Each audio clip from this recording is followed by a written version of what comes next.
Գերիներ առանց իրավունքի, անհետ կորածներ առանց ճակատագրի։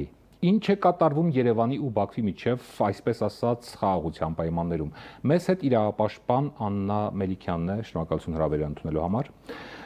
Նախ Հայաստանի վարչապետն ու Ադրբեջանի նախագահը առաջ հայտարարեցին, որ երկու երկրների միջև արդեն խաղաղություն է։ Սակայն նախորդին հայտնի դարձավ, որ Բաքվում բանտարկված հայերի նկատմամբ ընդգծված ու տարբերակված մոտեցումը չի վերացել, շարունակվում է եւ նույնիսկ հակառակը կարելի ասել։ Վառ վկայությունը Ռուբեն Վարդանյանի հեռախոսազանգն է, որը կեսից, երբ փորձել է դիմել օմբուդսմանին Ադրբեջանի, ընդհատվել է եւ ենթադրվում է, որ դա հարկադրաբար է ընդհատվել։ Սա բացահայտ ճնշում է, թե խոշտանգման տարեր պարունակող վերաբերմունք։ Շնորհակալություն հրավերի համար։ Նախ նշենք, որ ցավոք սրտի մեր երկու պետությունների եւ մնացած միջազգային դերակատարների կողմից, երբ որ խաղաղության գործընթացը նշվում է եւ ողջունվում է, շեշտադրվում են տնտեսական կապեր, հաղորդակցության կապերի վերականգնում, բայց մոռացվում են, արդեն կարելի է փաստել մարդասիրական խնդիրները, այդ թվում նաեւ Բաքվում անազատության մեջ պահվող հայերի խնդիրը կամ անհայտ կորած մեր հայրենակիցների ճակատագրի բարձման անհրաժեշտությունը եւ գնալով հատկապես դեպի ընտրություններ, այսինքն այս քարոզարշավի շրջանակներում եւ այլն, կարծես թե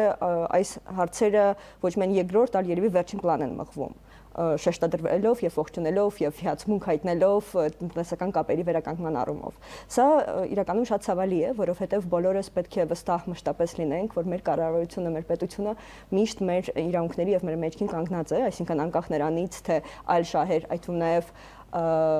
միջազգային մակարդակում եթե կան եւ ինչպես կարելի է դա անել, սա մեկ դիտարկում, հա։ Ինչ վերաբերում է օմբուդսմենի հետ կապի պահպանմանը, սա պետք է նշեմ, որ Ադրբեջանի օմբուդսմենը կամ այդ ինստիտուտը որպես այդպեսին Սաբինա Ալիևան անկախ անձնավորությունից, անձով պայմանավորված չէ, մշտապես վատ համբավ է ունեցել որպես հենց այդ ինստիտուտ գործել է, այսինքն երբեք էլ չի արդյունավետ չի պաշտպանել մարդկանց իրավունքները, այսինքն իր դերը, որը որ այդ ինստիտուտը պետք է ունի, երբեք չի ունեցել։ Ու սա ոչ միայն հայերի դեպքում է, այլ ընդհանրապես, այսինքն սա փաստ է եւ դրա մասին խոսում է նաեւ իր B կարգավիճակը, եթե դրանից ավելի ցածր լիներ կամ եթե երևի ամոթ չլիներ որևէ կարգավիճակ չտալ, ինձ թվում է հնարավոր կլիներ այդքան ցածր գնահատել արդյունավետությունը եւ անկախությունը այդ մարմնի, այսինքն վստահորեն կարող ենք պնդել, որ այդ ինստիտուտը որևէ բան առանց գործադիրի հետ, առանց նախագահականի թույլտվության չի անի։ Այս դեպքում սա ուղղակի հերթական իլյուստրացիա էր այդ անարդյունավետության եւ կաշկանդվածության այդ ինստիտուտի, այսինքն անգամ եթե ապահովեին խոսակցության կամ կապ հաստատելու հնարավորությունը, վերջեվերջո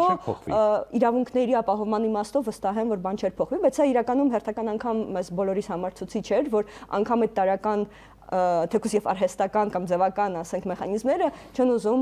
գործի դնել, որպեսզի իրավունքների մասին խոսվի։ Ըստ Վարդանյանի ընտանիքի գերիները չեն ստացել իրենց, այսպես ասած, դատավճիռների տեքստերը։ Ինչ է սա նշանակում, որքանով է սա կարևոր դատավճռի հասանելիությունը կալանավորված անձի համար իր պաշտպանության իրավունքի տեսանկյունից։ Սա տարական երաշխիք է, եթե վերցնենք հենց միայն արդար դատավարության իրավունքի իրացումը գլոբալ տարական երաշխիք է, որպեսզի անձը իմանա նախ ինչի համար են իրան դատապարտել, տեսնի եթե անհամաձայն է այդ վճռում նշված փաստերի, ապացույցների հետ եւ բողոքարկման իրավունքը ամենակարևոր տարերից մեկն է։ Սա եթե վերացականորեն խոսենք, որտեղ Ադրբեջանում կարծես թե անգամ եթե դատապարտյալը չի ստացել դատավճիռը, չի կարող բողոքարկել։ Չի կարող բողոքարկել։ Այո, դրա համար ասում, սա տարական կամ ամենակարևոր հիմնարար երաշխիքներից է, որպեսզի դու քո արդար դատականության իրավունքը միջև վերջ ապահովես, որտեղ բողոքարկման իրավունքը դրա բաղադրիչ տարերից մեկն է, այսինքն եթե դու առաջինատյանի վճռի հետ համաձայն ես, պետք է հնարավորություն ունենաս ու դա շատ կարևոր է բողոքարկես։ Բայց խոսքը գնում է Ադրբեջանի արդարադատության համակարգի հետ, որը բազմիցս փաստվել է եւ Հայաստանում եւ Հայաստանից դուրս էլ երևի միջազգային մարմին չի մնացել, որը չի խոսել խնդիրների մասին, հա, այդ համակարգի, այսինքն անկախ չէ եւ արդյունավետ չէ։ Բայց անգամ այդ պայմաններում, այսինքն անգամ եթե դիտարկենք, որ այդ բողոքարկումը արդյունավետ չի լինի, ձևական կլինի եւ այլն, անգամ դա չեն երաշխավորում, որպեսզի անձինք ստանան դատավճիռը, խորհրդակցեն իրենց թեկուզ հանրային պաշտպանի հետ, որը կրկին անարդյունավետ է, եւ որոշեն իմաստ ունի բողոքարկել, թե չունի եւ այլն, այսինքն իրացեն իրենց տարական հիմնարար իրավունքը։ Վարդանյանի հետ տեղի ունեցողը ինչ է կարծում, սա համակարգային մեկուսացում է, թե առանձին մասնավոր դեպք է։ Ցավոք սրտի պետք է շեշտեմ, որ Ադրբեջանի իշխանությունները իդեմս նախագահի գնալով ավելի ամրացնում են իրենց դիրքերը միջազգային հարթակներում եւ այլևս գրեթե ոչ մի գործընկեր չի խոսում նրանց երկրում մարդու իրավունքների վիճակի մասին եւ առկա խնդիրների եւ վերջերս կրկին հերթական ֆորումում ելույթ ունենալիս նախագահը ընդգծված արհամարանք է ցուցաբերել հայ միջազգային իրավունքի հանդեպ, ասելով ինչ որ արել ենք ու ինչ լուծումներ որ գտել ենք, լավ ենք արել եւ դա շարունակում է պրոյեկտվել կամ կիրառվել Բաքվում պահվող հայերի նկատմամբ, ցույց տալու, որ իրանք իրավազուրկ են ըստ էության եւ որևէ պաշտպանության միջոց այդ երկրում չունեն եւ ըստ էության հաշվի առնելով Ադրբեջանի դիրքերը, այդ նաեւ միջազգային գործընկերների հետ հնարավորություն ցույց տալու եւ նսեմացնելու եւ այլ ավելի իրավազուրկ դարձնելու այն անձանց, այսինքն հայերին, որոնք այնտեղ պահվում են, ցույց տալու, թե ով է որոշում կայացնողը եւ ինչ կապ ունեն կամ ինչ քաշ ունեն միջազգային պարտավորությունները այս դեպքում։ Ի վերջո դուք տեղյակ եք օմբուդսմանը հանդիպել է Վարդանյանի հետ, թե ոչ, որովհետև ադրբեջանական լրատվամիջոցների մեդիան գրում է, որ այդ զանգից հետո իբրև թե Սաբինա Ալիևան գնացել է հիմնարկ տեսակցելու Վարդանյանի հետ։ Տեղեկություններ կան։ Հիմնարկ այցելել է եւ Վարդանյանի հետ հանդիպել է տարբեր բաներ են, ես հիմա չեմ կարող հաստատել հանդիպել են փաստացի թե ոչ, քիչ հետո հուսով եմ կիմանանք արդեն հաստատ, բայց իրականում հաղորդագրությունը այնպես էր ձևակերպված, որ դրանից էլ միանշանակ վստահ չէին կարող եզրահանգել, որ հանդիպել է եւ անձամբ է լսել այդ խնդիրների մասին, որովհետեւ հաստատել է, որ հիմնարկ այցելել է, որտեղ պահվում է Վարդանյանը եւ որ տեղյակ է խնդիրներից, բայց թե տեղյակ է անմիջապես իր հետ շփումից ու հենց այդ օրը թե այլ հանգամանքներում դեռևս բարձ չէ։ Բայց այս առումով կներեք պետք է նշեմ, որ անգամ եթե այցելել է եւ հանդիպել է, սա հերթական փորձն է Ադրբեջանի կողմից ցույց տալու, որ տեսեք, թեկուզ միջազգային Կարմիր խաչի միջազգային կոմիտեն այլևս այցելություններ չի անում կամ որևէ այլ միջազգային կազմակերպություն, բայց մենք ունենք օմբուդսմենի գրասենյակ, որը որ կանչի դեպքում, ահազանգի դեպքում աշխատում է եւ ունակ է ապահովել այդ անձանց իրավունքների ապահովումը, ինչը բնականաբար այդպես չէ։ Այս ֆոնին ինչ ընդհանուր պատկեր ունենք անհետ կորածների հարցում։ Փետրվարին նրանց հարազատները տեսահոլովակ էին հրապարակել արդարության կոչով։ Անհայտ կորած մեր հայրենակիցների խնդիրը ամենակարևորներից մեկն է այս կոնֆլիկտի համատեքստում։ Ի տարբերություն գերեների հարցին անհայտ կորածների ճակատագիրը բարձրելու խնդիրը ներառված է խաղաղության պայմանագրի տեքստում, սակայն դրա լուծումը կարծես թե հետաձգված է եւ ոչ մի կողմ, ոչ Ադրբեջանը, ոչ Հայաստանը չեն շտապում այդ խնդիրը լուծել հիմա, սпасելով կամ հետաձգելով մինչեւ այդ խաղաղության պայմանագիրը կստորագրվի, ինչ որ հանձնաժողով կստեղծվի, ինչ որ կսկսի աշխատել կամ չի սկսի աշխատել եւ այլն։ Ըստ էության մենք ունենք մի քանի խնդիր։ Մի կողմից պետք է փաստեմ, որ վերջապես այդքան տարի անց մենք ունեցանք առանձին օրենք անհայտ կորածների մարտի 4-ին կարծեմ ուժի մեջ մտավ,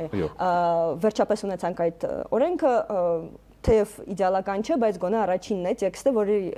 լավարկման վրա կարելի է աշխատել ըստ էության։ Այսինքն մի կողմից կարևոր է ցույց տալու Ինչ է ենթադրում այդ տեքստը, կարող եք ասել հանրությունը թող հասկանա։ Նախ առանձին օրենք ունենալը ցույց է տալիս, որ այդ խնդիրը կարևոր է եւ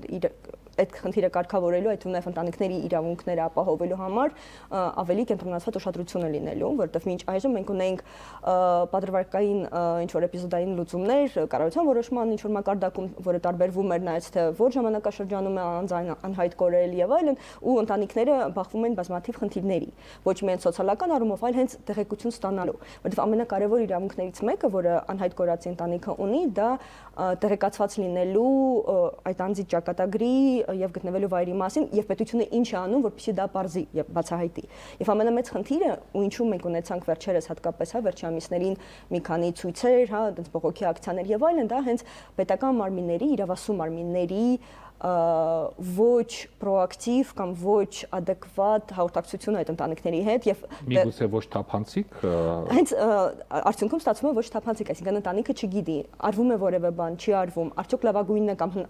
ամենայն հնարավորն է արվում, թե հապաղում են պետական մարմինները։ Դա ամենաառաջին ու իրոք հիմնարար իրավունքներից մեկն է, կապը պահպանել եւ իմանալ ինչ է արվում եւ ինչն է պակաս, որպեսզի ճակատագիրը բացահայտվի։ Երբ որ չկա պետական մարմնի կողմից զգայունություն եւ պատշաճ կոմունիկացիա, հա, ընտանիքները իրոք ստիպված են արդեն դիմել արտահայտվելու ավելի ծարեղ մեթոդներին, որը բողոքի ակցիա է, ճանապարհ փակելը եւ այլն, որպեսզի ուշադրություն գրավեն։ Եվ պետք է նշեմ, որ հենց իրենց ակտիվության հաշվին է, որ երբ օրենքը կարծես թե ավելի համեմատաբար ավելի արագ ընդունվեց եւ որևէ որոշակի քայլեր գոնե ձեռնարկվում էին։ Ըստ էության այս խնդիրը դրվում է ԱԱԾ-ի ուսերին։ Ճիշտ եմ հասկանում։ Մինչ օրս էլ էր դրված ըստ էության կարելի ասել ԱԱԾ-ի ուսին։ Կառավարությունն էր զբաղվում։ Չէ, մինչ գերատեսչական հանձնաժողով գոյություն ունի, որը գործում էր արդեն եւ շարունակի գործել, հա, այդ օրենքի կարգավորումների շրջանակներում, որը նախագահում էր կամ համակարգում էր ԱԱԾ-ն sense տնեց։ Բայց բոլոր իրավասու լազոր մարմինները ներկայացված էին, ավելին ներկայացված են նաեւ մի քանի հասարակական կազմակերպություններ, որոնք զբաղվում են հենց անհայտ կորածների, գերիների, շահերի պաշտպանությամբ, ինչը շատ կարեւոր է, որովհետեւ ոչ միայն պետական մարմինները պետք է ներկայացնեն քննչականը, ԱԱԾ-ն, դատախազությունը, բայց այն անձինք, ովքեր որ իրոք ընտանիքների հետ են աշխատում եւ այդ խնդիրը լավագույնս են հասկանում։ Ըստ էության ստացվում է, որ սա խնդրի լուծում է, թե անվտանգայնացում, այսպես ասենք, շակերտներում։ Ոչ լուծում է, ոչ էլ կարծում եմ ոչ մի բան, ուղղակի փոքր ինչ զարգացում գուցե դրական, որ գոնե օրենքի մակարդակում այդ ամենը, բայց պետք է նշեմ, որ հանձնաժողովը մինչ օրս իր լիազորությունները այնպիսին չէին, որպեսզի թույլ տային այդ մեխանիզմը արդյունավետ կոչել, հա։ Այսինքն համակարգում էին աշխատանքները, բայց էլի ինֆորմացիայի փոխանակում այնքան շատ մարմիններ են ներգրաված այս գործընթացում, որ ըստ էության հենց լիազորությունների բաշխման տեսանկյունից ոչ մեկ իրավունք չուներ ոչ մեկին հարկադրել ավելի արագ ինչ-որ բան անել կամ այլ կերպ անել։ Ու հենց դրանից էր նաև դժգոհություն են գալիս ընտանիքների, որ էլի ամեն մի մարմնի հետ առանձին են աշխատում, հա։ Ու եթե նույն ԱԱԾ-ի ղեկավարությունը, որը նախագահում է, հա, այսպես ասած, ղեկավարում է այդ հանձնաժողովը, եթե ավելի շատ ջանքեր չի գործադրում, այդ դեպքում process-ը կանգնում է։ Եթե ավելի մարտակենտրոն է լինում եւ ներգրաված է լինում, որոշ դեպքերում ինչ որ ավելի հանդիպումներ են լինում, գոնե տեղեկատվություն է ստացվում, անցյալ տարի հիշեցնեմ, որ կրկին ընտանիքների բողոքի արդյունքում ԱԺ-ում երկու լսումներ տեղի ունեցան, հա, որոնք որ թույլ տվեցին ավելի լայն կազմով լսել, հասկանալ, թե ինչից են այդ ընտանիքները բողոքում։ Ու շատ տեղին են իրենց բողոքները, սկսած նրանից, որ փորձաքննություններն են շատ վատ որակի արվել եւ այնպիսի արդյունքներ են որոշ ընտանիքների դեպքում ցույց տվել, որ կարելի է ասել, որ խոշտանգման անմարդկային վերաբերմունքի կարելի է համեմատել, որովհետև սխալ տվյալներ են տվել, վերջում պարզվել է, որ իրենց հարազատը չի ու փոխանակ սխալը ընդունեն եւ փորձեն շտկեն, շատ ժամանակ կրկին վատ կոմունիկացիայի արդյունքում էլ ավելի շատ են գրգռում, հա, անձանց։ Որքանով է հավանական, որ անհայտ կորածների մի մասը կարող է պահվել որպես չգրանցված գերի։ Նայեք, անհայտ կորածի կարգավիճակի ողջ իմաստը այն է, որ պետությունը, այս դեպքում երկու պետություն, հա, մինչև վերջել կանխավարկած այն է, որ անձը ողջ է եւ պետք է բոլոր ջանքերը գործադրեն, որպեսզի գտնվելու վայրը կամ գոնե ճակատագիրը պարզեն։ Քանի դեռ ճակատագիրը պարզված չէ, բոլորիս կանխավարկածն է, որ անձինք ողջ են, քանի որ տվյալ չունենք, որ մահացել են։ Հենց դրանում էլ է նաեւ շատ զգայունություն պետք է ցուցաբերել, երբ որ պետական մարմինները նույնպես իրենց գործառույթները իրականացնում են, որպեսզի հստակ տարբերակեն այն դեպքերը, երբ որ մենք ունենք հաստատված ճակատագիր, այսինքն կամ մահացել է կամ գերության մեջ է անձը, եւ այդ անորոշությունը, որը կրկին բավականին շատ տարապանք է պատճառում ընտանիքներին եւ եթե մենք այսքան ձգձգում ենք ու բողոքներից մեկը հենց դա է, հա, որ ձգձգված process-ները ավելի շատ են տանջում ընտանիքներին, որովհետեւ ամեն րոպե աշխատում է մեր դեմ այն իմաստով, որ ինչքան շատ ժամանակ է անցնում, այնքան շատ ավելի դժվար է պարզել, թե ինչ է կատարվել գոնե, որովհետեւ մենք չունենք հասանելիություն տարածք, պետք է ապավինենք Ադրբեջանի բարեխիղճ լինելուն, ինչը շատ վիճելի հարց է մեղմ ասած։ Ադրբեջանը միակողմանի օրինակ եղբայրական կամ ինչ որ այլ գերեզմաններ է հիմա Արտաշիրիմում եւ իրենց պնդմամբ ԴՆԹ նույնականացում անում, ինչ որ իրենց անհայտ կորածների ճակատագիր հաստատում, բայց ոչ մեկս վստահ չեն կարող լինել, որ դա արվում է ճիշտ, որ եթե օրինակ հայի աճում գտնեն, արդյոք կտեղեկացնեն դրա մասին, թե ոչ, որովհետեւ որևէ միջազգային դերակատար ներգրաված չէ, օրինակ Կարմիր խաչը կարող էր դա լինել, ոչ էլ որևէ վերահսկողություն կա, որպեսզի մենք իրոք վստահ լինենք, որ այդ ամեն ինչը պատշաճ է արվում։ Ձեր գնահատմամբ որքանով է գերիների եւ անհետ կորածների հարցը այսօր բավարար ուշադրության կենտրոնում եւ կարող ենք ասել ինչ որտեղ նաեւ դուրս է հանրային օրակարգից։ Միանշանակ կհամաձայնեմ ձեզ հետ, որ ցավոք սրտի օրակարգային չէ, այն ժամանակ է դառնում փոքր ինչ ուշադրության կենտրոնում, երբ որ ընտանիքները բողոքի ակցիաներ են կազմակերպում կամ ինչ որ քարոզարշավ են սկսում այդ խնդիրը բարձրաձայնելու առնչությամբ, ցավոք սրտի պրոակտիվ, այսինքն ոչ պետության կողմից ենք մենք լսում այդ խնդիրը օրակարգում անընդհատ, հա, ու ինչ է արվում այդ հարցերը լուծելու համար, ոչ էլ միջազգային հանրության հետաքրքրության շրջանակներում է գտնվում այդ խնդիրը, ցավոք սրտի։ Իրապաշտպանները այս պահին որևէ քայլ անելու են առաջիկայում նախատեսում են որևէ բան, որ միջազգային ատյաններում թե Վարդանյանի եւ թե մնացած գերիների հարցը բարձրացնելու եւ զուգահեռաբար նաեւ անհետ կորածների մասին խոսելու, որովհետեւ ըստ էության հանրության մի խումբ կա, որ մեծ հաշվով ապավինում է ավելի շատ ձեր կազմակերպություններին եւ ընդհանրապես իրապաշտպաններին։ Պետք է նշեմ, որ իրականում գերիների եւ անազատության մեջ պահվող անձանց հարցը հիմնականում ներառված էր Հայաստանի կառավարության կողմից բերված միջպետական գանգատում ՄԻԵԴ-ում, որը մի կողմից թույլ էր տալիս, նախ ցույց էր տալիս, որ պետությունը հետաքրքրված է եւ կարևորում է այդ խնդիրը, ինչը գովելի էր, բայց մյուս կողմից հնարավորություն էր տալիս ավելի արագ գուցե գործը քննել եւ ունենալ ինչ որ վերջնական վճիռ։ Ցավոք սրտի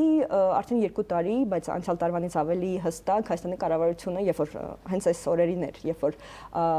հայտնի դարձավ, որ վերջնականացրել են տեքստը խաղաղության պայմանագրի, որում ներառված չեն որևէ մի կողմից ներառված չեն որևէ դրույթներ, որոնք որ կկարգավորեն գերիների վերադարձի անհապաղ վերադարձի հարցը, մյուս կողմից ավելին փակվում է արդարադատության ճանապարհը եւ այն միջազգային լծակները, որոնք միջև այդ Հայաստանի կառավարությունը օգտագործում է։ Ես նկատի ունեմ այդ կանչը։ Գալիս եմ այդ, այսինքն այդ հանձնառությունը, որը կառավարությունը արտահայտեց ու նորմալ, ընդունելի համարեց, որ հետ է կանչելու այդ հայցերը, փաստացի այս անձանց, այսինքն բոլոր այն անձանց, որոնց իրավունքները ներառված էին այդ հայցերի շրջանակներում, դրեց բավականին դժվար դրության մեջ, այն իմաստով, որ միդ դիմելու համար կան ժամկետներ, կան ընթացակարգեր եւ մի կողմից սկզբից կառավարությունը, եթե կարող եմ ասել, փափուկ բարձր դրել մարդկանց գլխի տակ ընտանիքների տակ, որ մենք զբաղվում ենք այդ հարցով, միան հանգստացական հատական բողոքներ բերելու կարիք չկա։ Մյուս կողմից ստացվեց, որ մի վայրկյանում առանց խորհրդակցելու, առանց որևէ այլ ընտրանք առաջարկելու այս մարդկանց, ասեց, որ դե երբ որ պահագա կհրաժարվենք ու ինչ կլինի ըստ էության։ Երբ որ լինի խաղաղություն, ել իրանքների պաշտպանության հարցի կարիք չի լինի, ինչը միանշանակ անընդունելի պնդում է, այո։ Դրա համար հիմա ըստ էության ընտանիքներից շատերը փորձում են հասկանալ արդյոք ավելի նպատակահարմար է անհատական բողոք բերել, ու այս դեպքում իրապես հենց իրավապաշտպան կազմակերպություններն են կամ անհատ մասնագետներն են, որոնք որ օգնում են ընտանիքներին այդ նոր բողոքներ ներկայացնել ΜԻԵԴ, որպեսզի այդ հարցը քննվի։ Թեև դեռևս հետ կանչ տեղի չի ունեցել, բայց քանի որ մտադրություն կա, այդ առկախ վիճակը բնականաբար մարդու պաշտպանության շահերից չի բխում, ուստի կարող եմ հաստատել, որ որոշ անձինք այո անհատական բողոքներ բերելու մտադրություն ունեն, այո։ Շնորհակալություն մեր հարցերին պատասխանելու համար։ Մենք զրուցում էինք իրավապաշտպան Աննա Մելիքյանի հետ։ Ցտեսություն։